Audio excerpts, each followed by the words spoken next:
I've been passionate about books for as long as I can remember. Novels, poems, plays and stories have always been an essential part of my life. As I read the classics, I started to become curious about the authors behind the books. Why had they written these novels or plays or poems? What of their own experience had gone into their works of literature? Now I'm trying some virtual talks. Come with me on an exciting journey into the life and works of one of the great writers of English literature.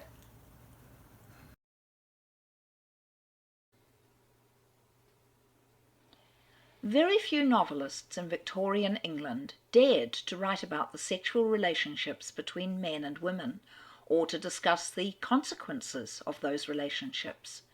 But one writer who did was Thomas Hardy.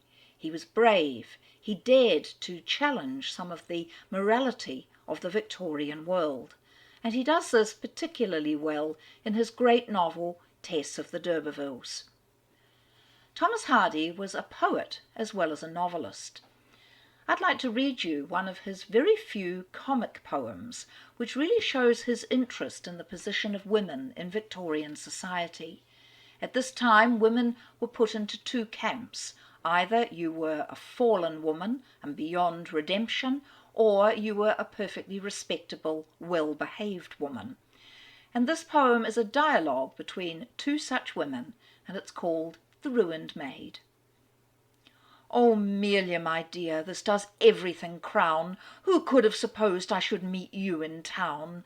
And whence such fair garments, such prosperity?" "Oh, didn't you know I'd been ruined?" said she. "You left us in tatters, without shoes or socks, tired of digging potatoes and spudding up docks, and now you've gay bracelets and bright feathers 3. "Yes, that's how we dress when we're ruined," said she. "At home in the barton you said thee and thou and dickoon and tessoon and t'other, but now you're talking quite fitsy for high company." "Some polish is gained with one's ruin," said she. "Your hands were like paws then, your face blue and bleak, but now I'm bewitched by your delicate cheek, and your little gloves fit as on any lady." "Oh, we never do work when we're ruined," said she. "You used to call home life a hag-ridden dream, and you'd sigh and you'd sock, but at present you seem to know not of megrims or melancholy." "True, one's pretty lively when ruined," said she. "I wish I had feathers, a fine sweeping gown, and a delicate face, and could strut about town." "My dear, a raw country girl, such as you be, cannot quite expect that. You ain't ruined," said she. A wonderful poem by Thomas Hardy, highlighting the two very different visions of womanhood in Victorian England. Thomas Hardy was born on the 2nd of June 1840. He was born in a little thatched cottage in the tiny Dorset village of Higher Bockhampton. The cottage had been built by his grandfather and father in the year 1800. They formed a building firm and probably expected that this eldest child of the family, young Thomas, would one day grow up to become a builder just like them. Now, when Hardy was born, it was actually thought that the little baby had been born dead, and the local woman assisting his mother put the little child to one side while she attended to the mother.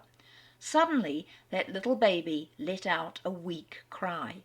The woman realized with horror that yes, the baby that she had neglected was still alive. She wrapped it up warm, and Thomas Hardy's life got off to this very shaky start.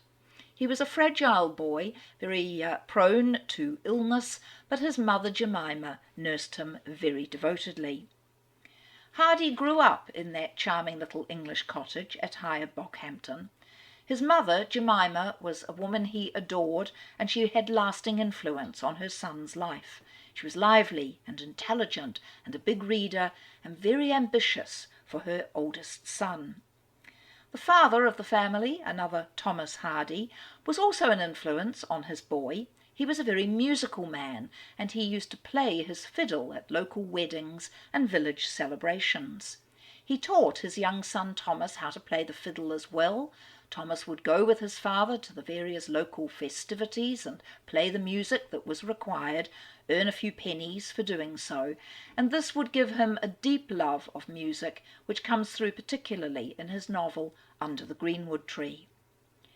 At the age of 8, young Hardy was sent off to the village school, which was supervised by a wealthy local lady called Mrs. Julia Martin. She must have realized that young Thomas was a very bright child. She took him under her wing and developed great fondness for the little boy and encouraged his reading. After a little while, Jemima Hardy seems to have become rather jealous of her son's close relationship with Mrs. Martin, and she removed him from the school. And perhaps this affection for a woman of a very different social class in society and also a different age gave young Hardy something of an understanding of love across the class barriers, something which occurs frequently in his novels. He later said that his relationship with her was almost that of a lover. Now, his mother encouraged him to read widely, and she eventually sent him off to a school in Dorchester. There he learned Latin, French, and German, and was considered a very intellectually precocious boy. But Hardy could not stay on at school or even go off to one of the universities. He would have loved to have gone to Oxford University, and his hero Jude Fawley in Jude the Obscure shares this longing to go to Christminster University, which is the name that Hardy gives Oxford in that novel. But this was not possible for the Hardy family. There was not enough money to send Thomas to university, no matter how bright he was. And at the age of 16 he was apprenticed to a Dorchester architect called John Hicks, and he began to learn how to become an architect. He did not lose his ambition to learn other things as well. He would get up very early in the morning, wrap himself up warm, and he would study Greek, Latin, and German. As Hardy got older, he made an important and influential friend, a man called Horace Moule, who was the son of a local minister, the Reverend Moule. Horace was 8 years older than his friend Thomas, and he had been a student at Cambridge University. He was a scholar, a book reviewer, and he became a mentor to Hardy. He also, importantly, encouraged Hardy to write poetry. But tragically, Horace Moule took his own life in 1873. Most of Hardy's novels end sadly. It's rare to find happy works in Thomas Hardy's collection. But perhaps the death of his good friend Horace Moule darkened Hardy's view of fate and made him realize that human happiness was something that could be very hard indeed to grab hold of. Another event that shaped the young Hardy at this time was when he watched a hanging in Dorchester. The poor woman being hanged was called Martha Brown, and Hardy watched in horror, and he never forgot how the tight black silk set off her shape as she wheeled half round and back. And of course he famously ends his novel Tess with the hanging of his heroine in Winchester Jail. In 1862, Thomas Hardy moved to the capital city of London, where he took on a job with another firm of architects run by a man called Arthur Blomfield. Hardy enjoyed being in London and made full use of the theatres, the opera, and the art galleries, and he also began submitting poems to local magazines, and before long seeing some of his poems in print. There might also have been an early love affair with his cousin, a woman called Tryphena Sparks. Tryphena was a teacher in a school. Women had fairly recently gained the opportunity to qualify and train as teachers and to get reputable and reasonably well-paid jobs in proper schools instead of just working as governesses, as had been the case before. It was in 1869 that Thomas and his cousin Tryphena had an idyllic summer together, but their careers separated them, and we'll never really know how deeply his feelings were engaged with his cousin. But he settled down after that to write his novel Desperate Remedies, which would be his first published novel, so perhaps something of the feelings of a frustrated love affair went into that novel. Now, the architectural firm for which Hardy worked specialised in church renovation. The Victorians had become very worried that ancient churches around the land were falling to bits, and they decided that either these buildings should be pulled down or they should be very thoroughly overhauled, with lots of Victorian additions and changes to them. Hardy would later come to regret this architectural work that he did, feeling that the Victorian-style renovations rather ruined some of the churches, but at least it did help to preserve the buildings.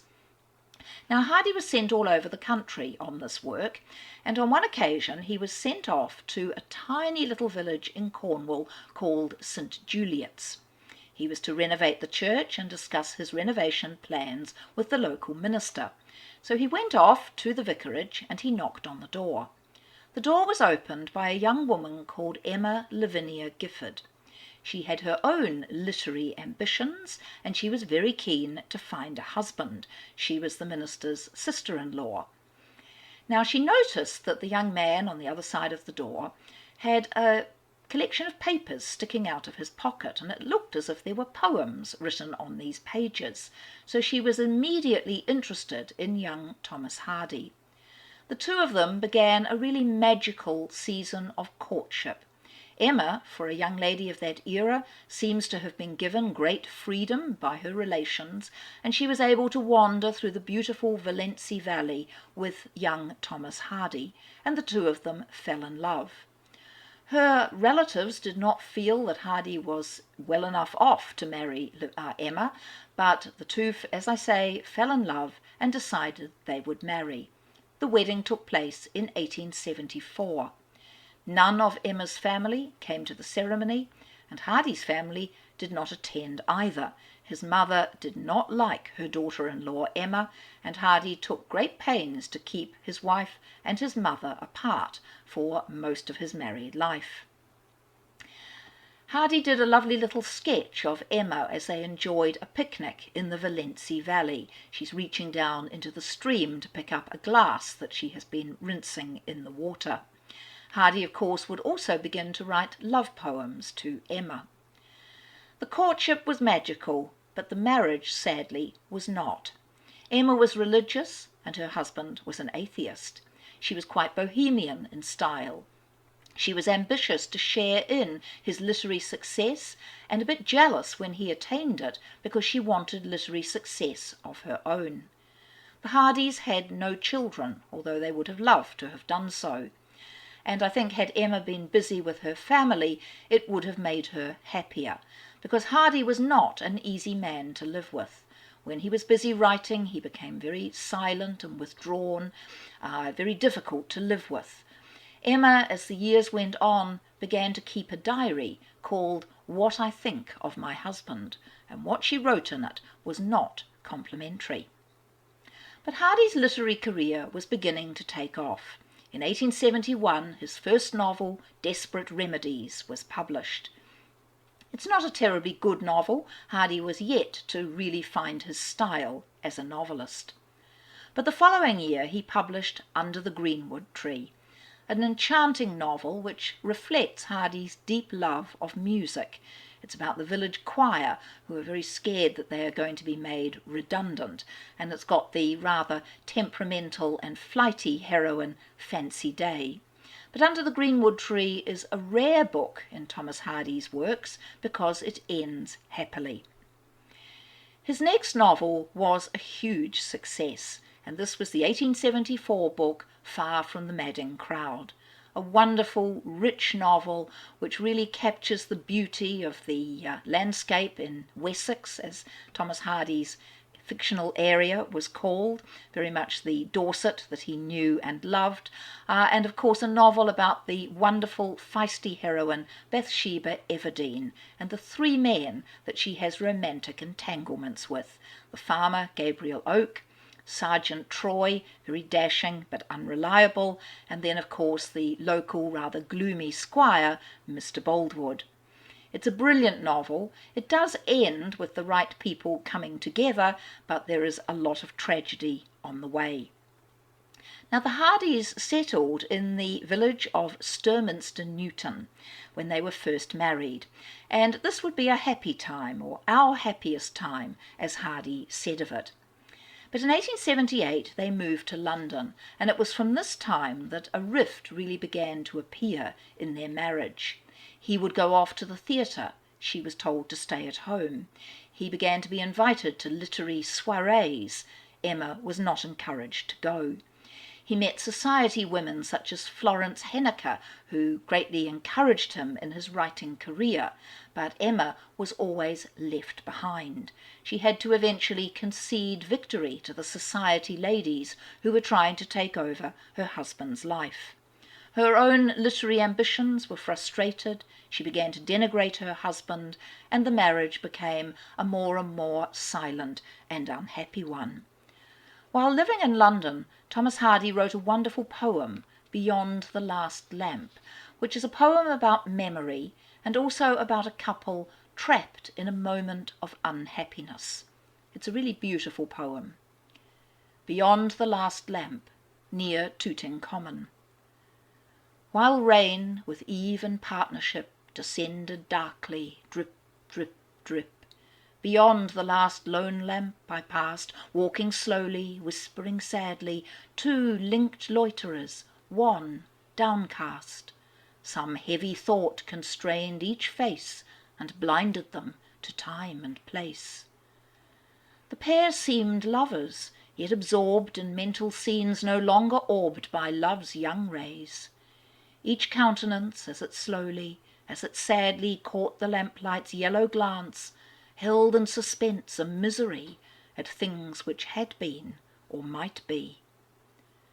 When I retrod that watery way, some hours beyond the droop of day, still I found pacing there the twain, just as slowly, just as sadly, heedless of the night and rain. One could but wonder who they were, and what wild woe detained them there. Though 30 years of blur and blot have slid since I beheld that spot, and saw in curious converse there, moving slowly, moving sadly, that mysterious, tragic pair, its olden look may linger on, all but the couple, they have gone. Whither? Who knows indeed? And yet to me, when nights are weird and wet, without those comrades there at tryst, creeping slowly, creeping sadly, that lone lane does not exist. There they seem brooding on their pain, and will, while such a lane remain. Have a search on YouTube for Richard Burton reading you that wonderful poem. I think that Thomas Hardy is actually a greater poet even than he is a novelist. But when he began to publish his poems, having written the very popular Far from the Madding Crowd, he was uncertain if the public would accept him as a poet. He was an intensely private man, and he felt that in poetry he could reveal more of himself and his emotions because it was a little more obscure. He certainly felt that he could reveal more than he could in his fiction. His first volume of poems was published in 1898. Hardy need not have worried, it was a huge success, and it was really as a poet that Thomas Hardy was finally accepted as a great man of letters. His first volume of poems had many love poems, but only one of them was addressed to his wife Emma. Hardy was beginning more and more to be lionized in London society. Emma was becoming more and more lonely. He continued with the writing of his novels because they brought in far more money than did poetry. His novel The Hand of Ethelberta was published in 1876. It was followed by The Return of the Native in 1878, a book which really captures magnificently the area of Egdon Heath, the area just behind the cottage in which Thomas Hardy was born and which he knew and loved so well. The Trumpet Major came out in 1880, followed the next year by A Laodicean, and then Two on a Tower in 1882. Hardy had no particular trajectory when it came to his greatness as a novelist, Some writers just keep on getting better and better as they write more novels. But Hardy's great novels are interspersed with ones that are not so great, novels like The Hand of Ethelberta, Two on a Tower, or A Pair of Blue Eyes. The Hardys moved back to Dorset, and they settled in the town of Wimborne, living there from 1881 to 1883. But as time went on, Hardy became very keen to have his own house, and as an architect he knew he could easily design his own dwelling. So he purchased some land on the very edge of Dorchester, and there he designed and built his home Mack's Gate. There had once on that spot been a toll gate, and the man who operated the gate was called Mack, M-A-C-K. Hardy played with that name, and he named his house Mack's, M-A-X, Gate. This would be Hardy's home for the rest of his life. As he became more famous, more and more fans came to meet Mr. Hardy, so he planted trees around the edge of the property, which before long grew up and gave him some of the privacy that he wanted. It's a fascinating house to visit and is one of the 2 Thomas Hardy museums that you can visit today. His next novel was The Mayor of Casterbridge, published in 1886. Casterbridge is Dorchester, and you can walk the streets of Dorchester today and see the bridge, the taverns, the various buildings that are mentioned in the novel. It's a very powerful book about Michael Henchard, who as a young man sells his wife. She, of course, comes back when he is the important Mayor of Casterbridge and, of course, wreaks havoc in his life. In 1887, Hardy published his own favourite amongst his works, The Woodlanders, another novel that explores physical relationships between a man and woman and how society punishes the female of that pair. Hardy was also a great short story writer, and his volume Wessex Tales came out in 1888. I can strongly recommend reading some of Hardy's fabulous short stories. And then in 1891, his most popular novel, Tess of the d'Urbervilles, was published. But from the very beginning, it caused outrage. The subtitle of the novel is Tess of the d'Urbervilles, a Pure Woman. It was the word pure that so upset the Victorians. How could a woman who had given birth to an illegitimate child be considered pure? It's not her fault that she's had the child. She has, of course, been raped by Alec d'Urberville, but that was irrelevant to the Victorian critics. So people bought the novel and they read the novel, but many were outraged by what happened in the story. The storm over Tess of the d'Urbervilles was nothing in comparison to the storm over his last novel, Jude the Obscure, published in 1896. This was a book written just after his own father had died, and of course it describes the adventures of Jude Fawley, who falls in love with his cousin Sue, but they are not free to marry each other, and so they live together out of wedlock. There's a very tragic scene in the novel where one of their children kills himself and his siblings. It's a scene that I find so terribly disturbing, I don't know that I can ever bring myself to read it again. But the fact that a couple were living together out of wedlock and having children totally shocked Victorian readers. The novel was denounced from pulpits and churches around England. One woman in Australia burned her copy, packed up the ashes and posted them back to Mr. Hardy, telling him that that was all his novel was fit for. The novel was often referred to as Jude the Obscene. And after this, Hardy decided that he had made enough money from writing novels to be able to focus on his main literary love, which was the writing of poetry. He did produce a verse epic called The Dynasts, set in the Napoleonic era, but it's not one of his greatest works.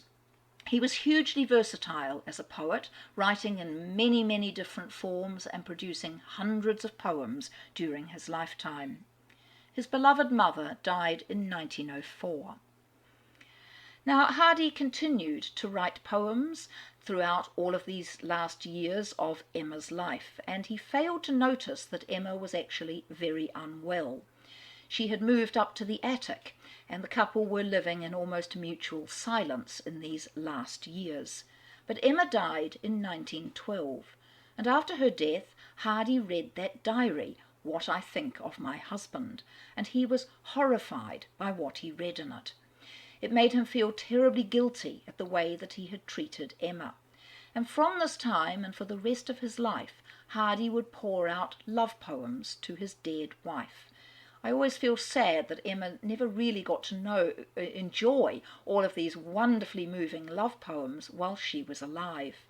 Before Emma died, she'd had a bonfire of Thomas Hardy's love letters written to her in the days of their courtship.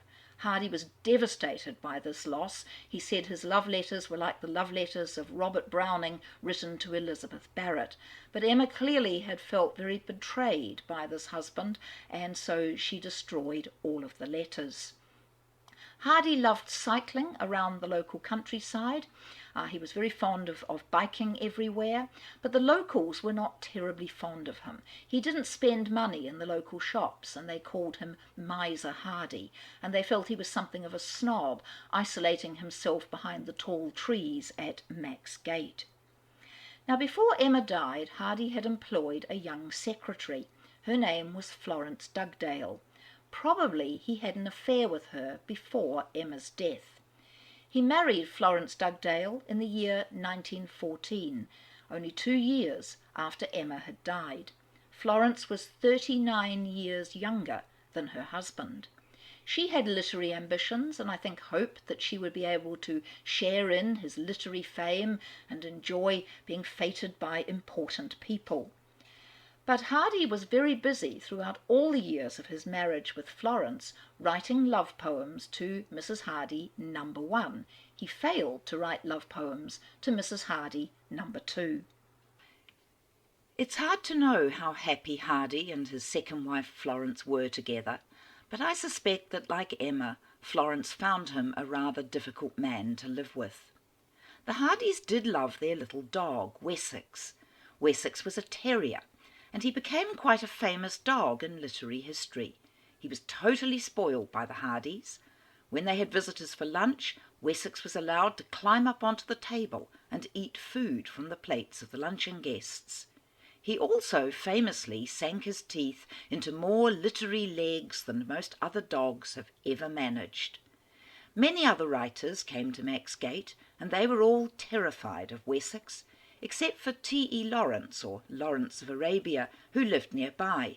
He seems to have been the only visitor Wessex didn't bite.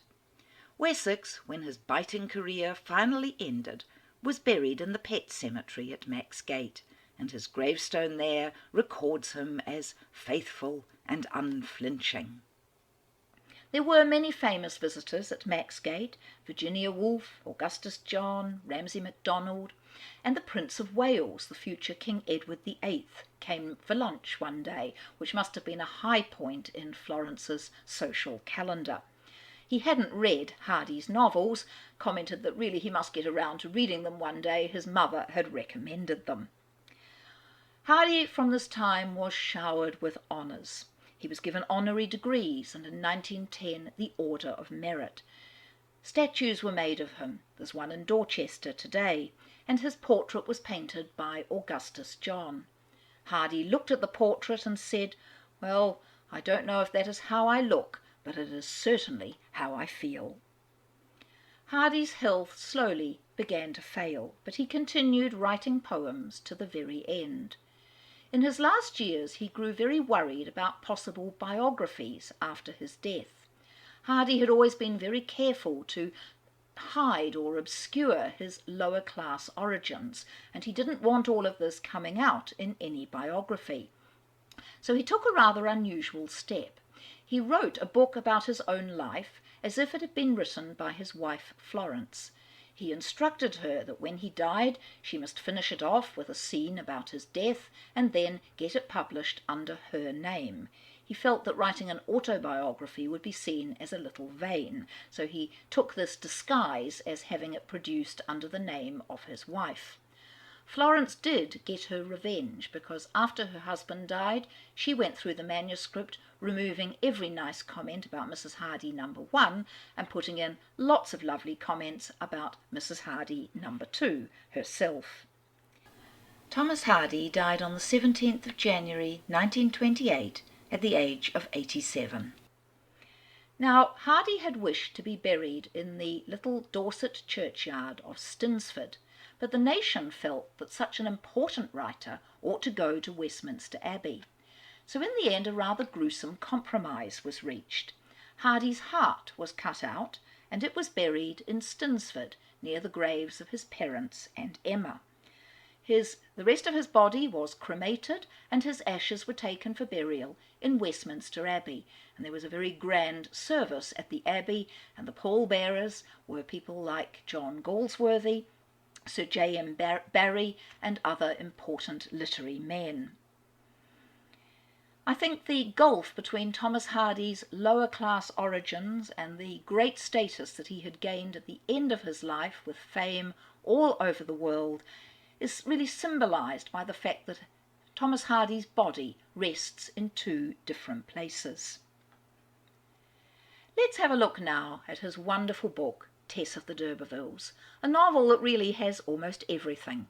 There's sex, love, murder, violence, snobbery, displacement amongst rural people, wonderful rural and landscape descriptions, and a very powerful social commentary.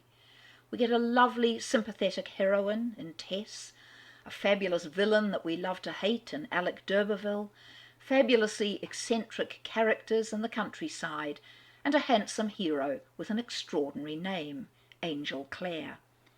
The novel has been filmed at least 8 times, with a silent film version as the first coming out in 1913.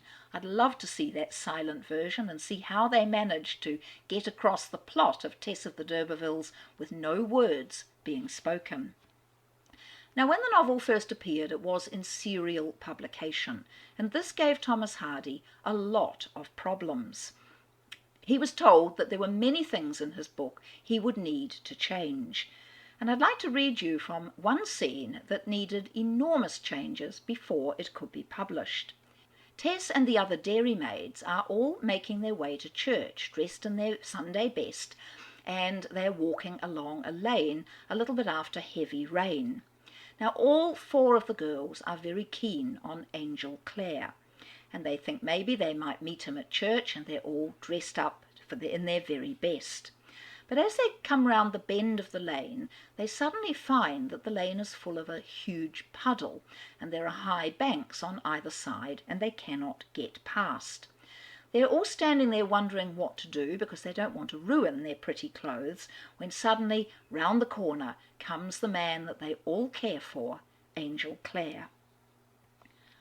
While they stood clinging to the bank, they heard a splashing round the bend of the road, and presently appeared Angel Clare, advancing along the lane towards them through the water. 4 hearts gave a big throb simultaneously. His aspect was probably as unsabbatarian a one as a dogmatic parson's son often presented, his attire being his dairy clothes, long wading boots, a cabbage leaf inside his hat to keep his head cool, with a thistle spud to finish him off. "He's not going to church," said Marion. "No, I wish he was," murmured Tess.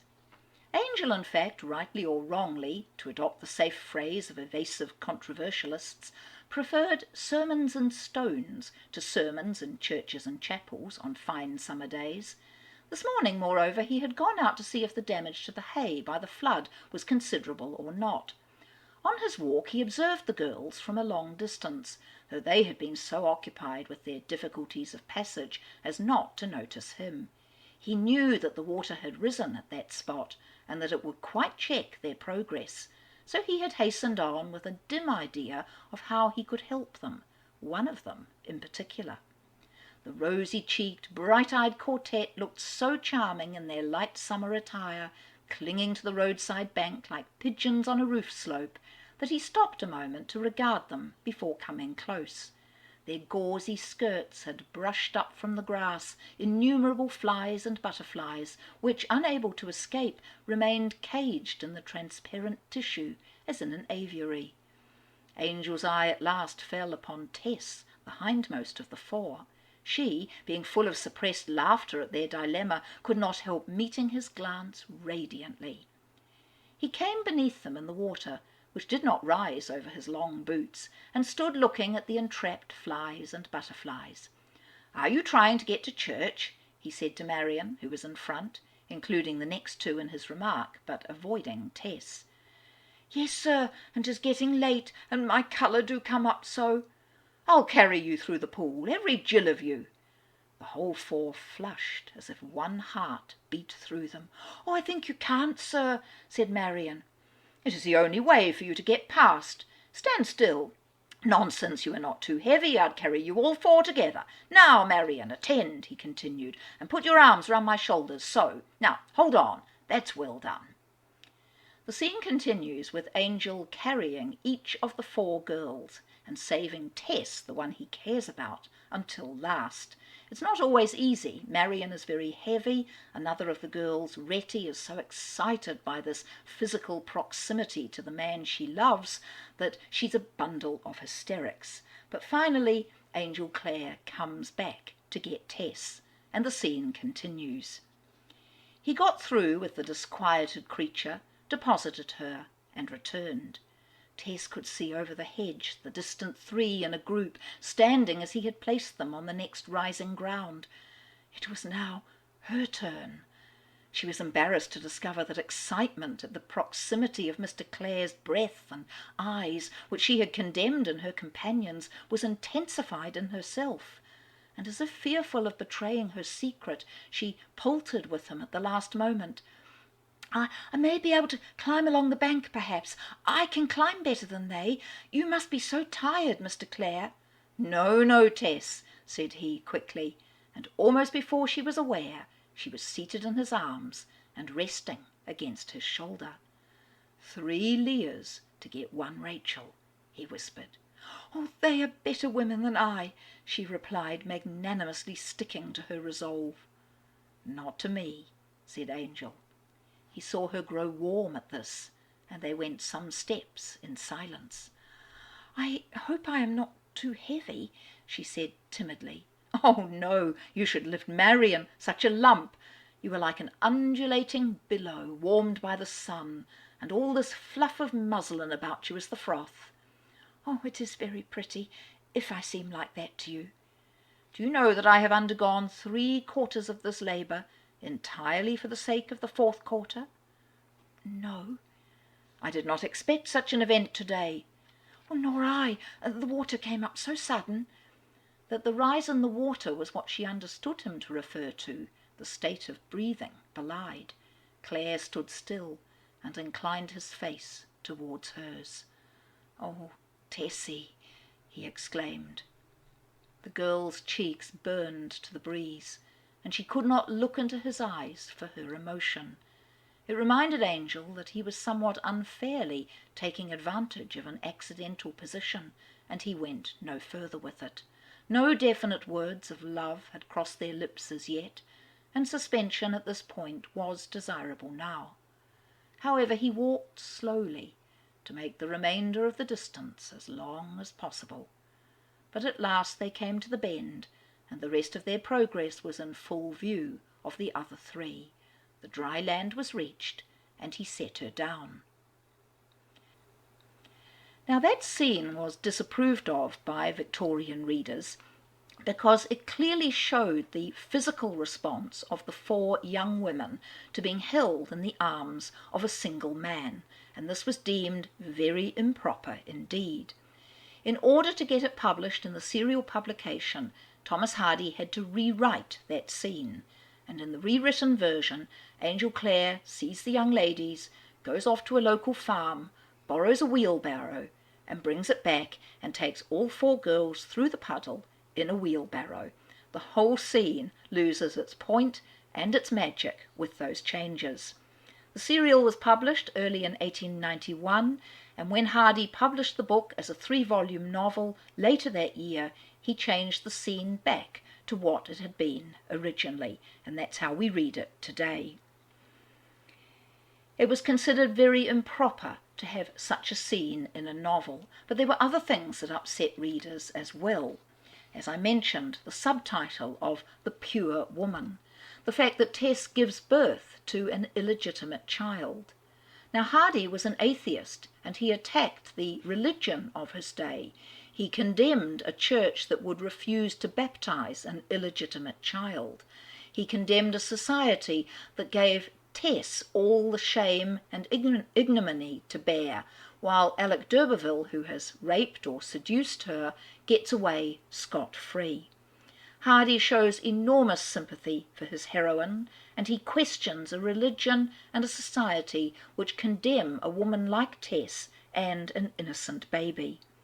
He makes us question the sacred beliefs of Victorian society: God, love, marriage, family, duty, and he feels that women are so frequently the victims of the Victorian world. He attacks the hypocrisy of his society. Tess of the d'Urbervilles is a wonderful love story. We see Tess falling in love with Angel against the background of the lush Talbothays dairy, and Hardy so memorably intertwines the landscape and the developing emotions of his heroine. Tess is vibrant, imaginative, sensual, and warm. She knows she should not be marrying Angel Clare because of her past, but she longs to marry him. The baby has died, she's moved to a different area. Angel does not know that she is not a virgin and that she has given birth to a child. But Tess truly loves Angel. She says, "I love you forever, in all changes, in all disgraces, because you are yourself." Angel says he loves Tess, but we have to question that statement. He loves the idea of Tess as a young virginal woman, but when he finds out that she has a past, he casts her out. Now, before this happens, Angel tells Tess that he himself has had something of a past with an older woman. Tess is almost delighted to hear this. She thinks, well, if he's had something scandalous in his past, he will forgive me for what I have in my past. And so she eventually tells Angel and expects him to move on and to forgive this scandal of her background. I think Angel is nowhere near good enough for Tess, but of course socially he is above her, and society thinks that she is very lucky to get him. Poor Tess is caught between two cultures. She is lower class, Angel is middle class. In the lower classes, sex and children out of wedlock were not regarded as being quite so sinful. But of course in Angel's very moral, religious family, this is regarded as something that he could not possibly live with. We get wonderful pictures of the countryside, and Tess always seems to be walking places in her desperate search for happiness. Hers is the central consciousness of the book, and we see the rich and beautiful landscape through her eyes. Tess is different, we're told, from the other girls of her society, and this is what makes Angel first notice her. All the girls are dressed in white, but Tess has a red ribbon through her hair.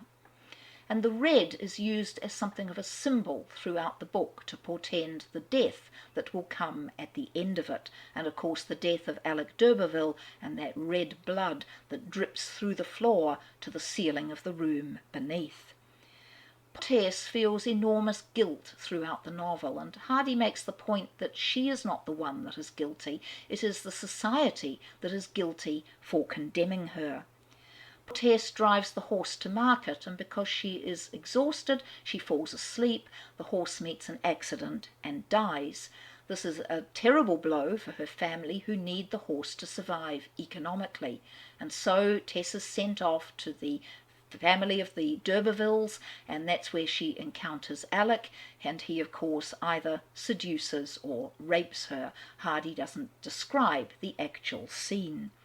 But there's no doubt that Alec has seriously taken advantage of a naive young girl.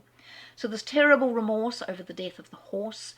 Then when Tess's baby dies, she feels that the symbol of her sin, the illegitimate child, has not been properly cared for by her, even though she adores it. She feels guilt over her baby as well. So again and again, poor Tess tries to do her best, but fate is against her, and she is unable to gain that happiness that she longs for so much. As we see Tess walking through the landscape, we get a very strong sense of Thomas Hardy's county of Wessex. What Hardy used to do was to take a real place, such as Winchester, and slightly change the name, so it becomes Wintonchester in his novel. Sherborne becomes Sherton Abbas. Shaftesbury becomes Shaston. So it's possible to follow a map of the area and to see Tess's various journeyings throughout the novel.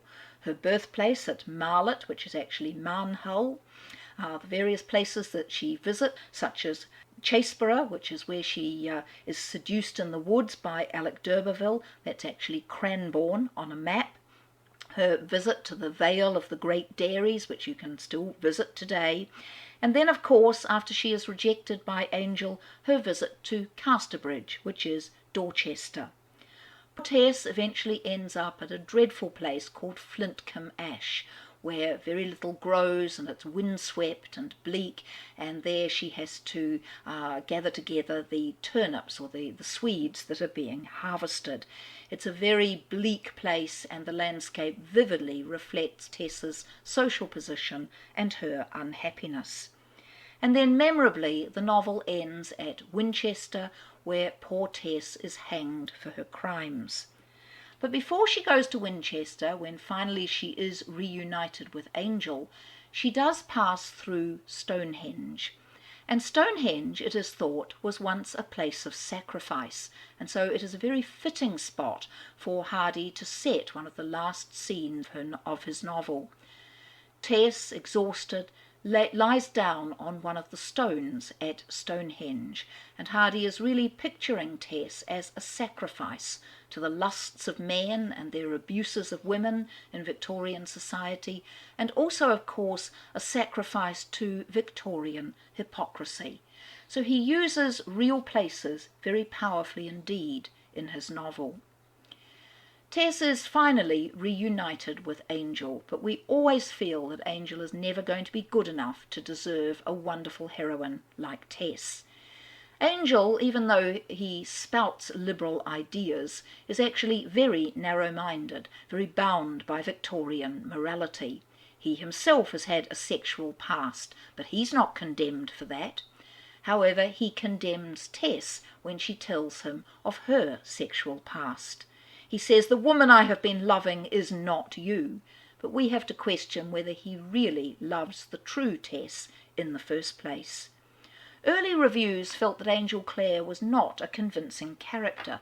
They called him a pale image, but I think Hardy means him to be a rather weak character who is unable to be a complete match for Tess. He just idealises her. He's got this grand vision of what Tess ought to be, and when she doesn't match up to it, he sees that as being all her fault and not his.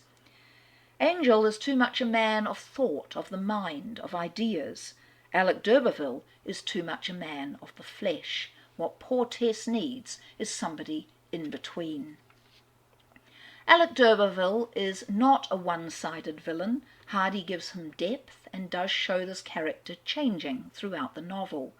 To begin with, he looks like the sort of villain from a melodrama, with his dark hair, well-groomed black moustache, his dandyish clothes, the cigars that he likes to smoke, driving too fast in his carriage. But of course we do hear in the course of the novel that he converted and he starts to give sermons. He begins to preach in the countryside. But has Alec d'Urberville really converted, or is this just another role that he likes to play? There's no doubt that this wealthy man from a better-born class of society hugely exploits and abuses Tess. She becomes his victim in so many ways. Hardy set his novel in Dorset at a time before the industrial age had really brought about much change. He shows us a great deal of rural poverty. The Derbyfield family has to move often because they cannot pay the rent. They run out of money. He shows people working on farms, and when the farm doesn't yield as much as it should, those people are out of work. He shows the beginnings of change. Tess has to work on a threshing machine. This was a new thing in the Dorset landscape, a machine that could do the work of human beings. Now, Dorset was slower than most counties to change when it came to industrial machinery. A typical Dorset farm at this time was 660 acres, and it had very little mechanisation. Seed drills were only introduced to Dorset around the year 1850. So Hardy is giving us a vivid picture of a world that was about to change forever. The rural world of men and women hiring themselves out at hiring fairs, taking on work in dairies and picking crops and other rural work. It was very labour intensive, it was very precarious, and he makes us aware of that in the novel. Hardy had a very strong sense of fate, and that comes through clearly in Tess of the d'Urbervilles. There's a sense of tragic inevitability about this novel. Tess tries at so many different times to tell Angel or to explain things, to give herself a chance of happiness. She writes him a letter and puts it under his door, but it goes underneath the mat, and Angel doesn't find it.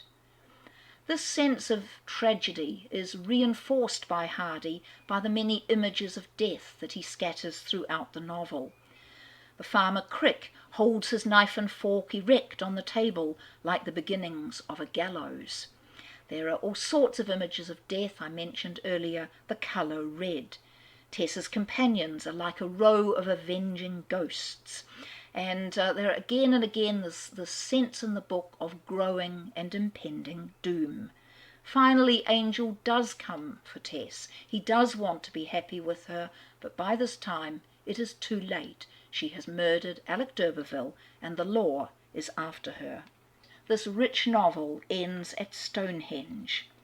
Tess tells Angel that he must marry her young sister, Liza Lou, train her and teach her, and in Liza Lou he will find the pure woman he has been seeking.